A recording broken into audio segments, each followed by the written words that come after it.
Hello DNEET aspirants, this is AJ from RACE. So MBBS ന്റെയും BDS ന്റെയും third allotments ആണ് ഇനി വരാനുള്ളത് അല്ലെ. അപ്പോൾ BDS ന്റെ അഡ്മിഷൻ കാത്തിരിക്കുന്ന ആൾക്കാർ വളരെ ശ്രദ്ധയോടെ ഈ വീഡിയോ കാണുക. തേർഡ് അലോട്ട്മെന്റിൽ ആർക്കൊക്കെ ഒരു ഗവൺമെന്റ് BDS സീറ്റ് ലഭിക്കുമെന്ന് അറിയണമെങ്കിൽ സെക്കൻഡ് റൗണ്ടിൽ ഏത് റാങ്കുകാർക്ക് വരെയാണ് കിട്ടിയതെന്ന് നിങ്ങൾക്ക് അറിയണം അല്ലേ.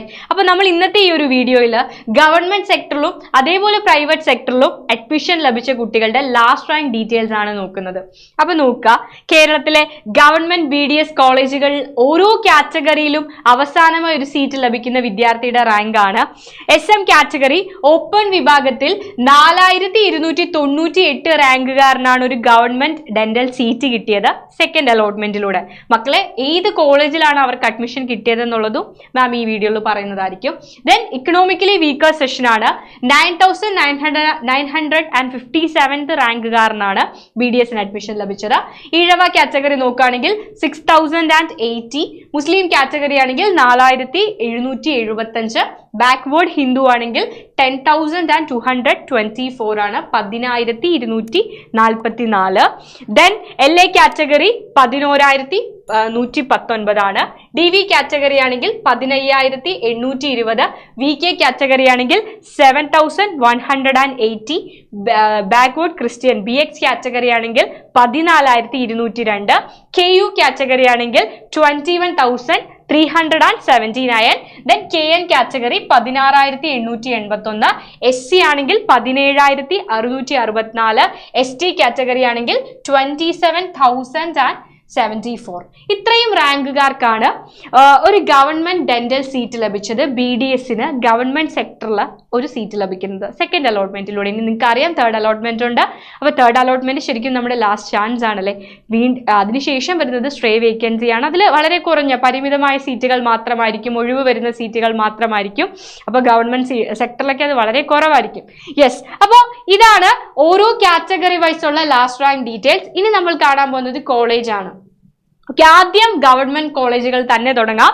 നമ്മൾക്ക് 6 ഗവൺമെന്റ് ഡെന്റൽ കോളേജുകളാണുള്ളത്. ഇതിൽ ആദ്യത്തേത് ഗവൺമെന്റ് ഡെന്റൽ കോളേജ് ആലപ്പുഴയാണ്. ആലപ്പുഴ മക്കൾ നോക്കിക്കോളുക. ആലപ്പുഴയില് SM കാറ്റഗറിയിൽ ഓപ്പൺ വിഭാഗത്തിൽ 4298 അഡ്മിഷൻ ലഭിക്കുന്നത്.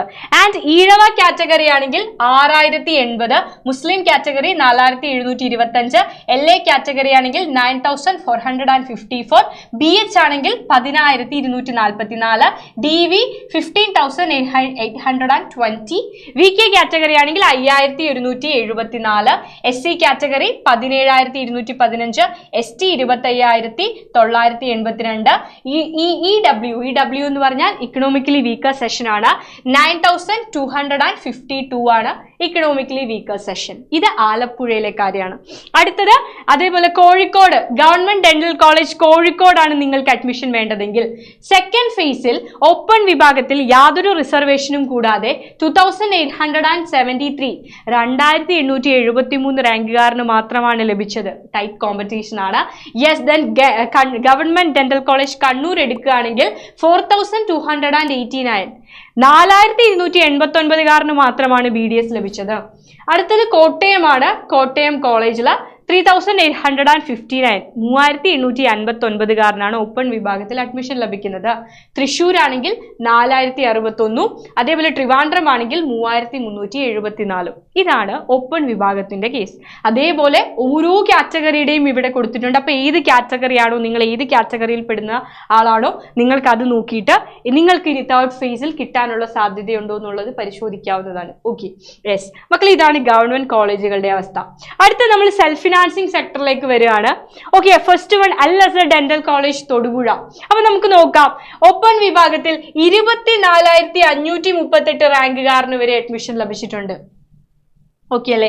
ഈഴവ കാറ്റഗറി ആണെങ്കിലോ 37,303, മുസ്ലിം കാറ്റഗറിയിൽ 32,601, LA കാറ്റഗറിയിൽ 30,674, BH ആണെങ്കിൽ 26,243, DV കാറ്റഗറിക്ക് 25,581, VK 36,741, BX 24,948, KN 28,596, KU 25,338, SC category 26,490, ST 28,522.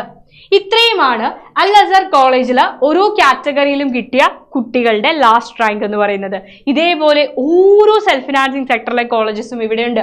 Okay, ആനൂർ, Muvattupuzha ഉണ്ട്, ശ്രീ ആഞ്ജനേയ ഉണ്ട്, അസീസിയ ഉണ്ട്, Educare, Indira Gandhi, Kannur dental college, Mar Baselios dental college, Kothamangalam, ഇങ്ങനെ ഓരോ കോളേജിലെയും ഉണ്ട്. ഏകദേശം ഒരു 20,000, 27,000, 25,000, 31,000 ആ ഒരു റേഞ്ചിൽ വരുന്ന ആൾക്കാർക്കാണ് ഓപ്പൺ വിഭാഗത്തിൽ ഓരോ കോളേജിലും അഡ്മിഷൻ ലഭിക്കുന്നത്. ഓക്കെ, ഇതേപോലെ എല്ലാ കാറ്റഗറിയുടെയും റാങ്ക് ഡീറ്റെയിൽസ് ഇവിടെയുണ്ട്. നിങ്ങൾക്കൊരു സ്ക്രീൻഷോട്ട് എടുത്ത് വെച്ചാൽ ഇത് നോക്കാവുന്നതാണ്.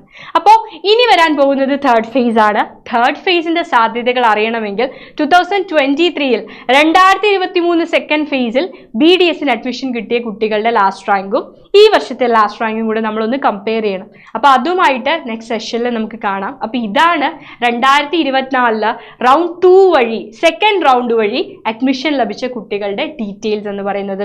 ലാസ്റ്റ് റാങ്ക് ഡീറ്റെയിൽസ് ആണ്. അപ്പോൾ എല്ലാ മക്കൾക്കും തേർഡ് റൗണ്ടിൽ നിങ്ങൾ ആഗ്രഹിച്ച ഒരു കോളേജ് തന്നെ കിട്ടട്ടെ, നിങ്ങൾ ആഗ്രഹിച്ച ഒരു സീറ്റ് തന്നെ ലഭിക്കട്ടെ. അപ്പോൾ എല്ലാവരും പ്രതീക്ഷയോടെ വെയിറ്റ് ചെയ്യുക. നമുക്ക് വീണ്ടും മീറ്റ് ചെയ്യാം. ബൈ.